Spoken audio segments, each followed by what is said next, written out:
ఏడిపోతున్నావు అన్న? ఏమైంది?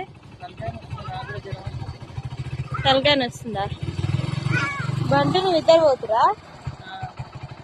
పోతున్నావా బంటు? బాయ్ అంటే చెప్పు మావయ్యకి. బాయ్ చెప్తుండు. బండి ఆగిపోతుందా?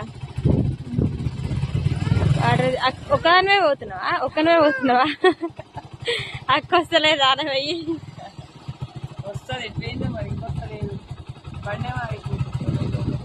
అక్క కూడా వచ్చేస్తుంది. అక్క అన్న ఇద్దరు అయితే పోతురు. ఏం తీసుకొస్తారు పోయి? ఇక నీళ్ళు తీసుకొని రాపోండి. ఇక బాయ్ చెప్పండి. కన్నయ్య అయితే బాయ్ చెప్తుండు. బాయ్ చెప్పినవా? ఇటు చూడు, పైకి చూసి హాయ్ చెప్పు. నానా ఇటు చూడు, నా దిక్కు చూడు కన్నా. బాయ్.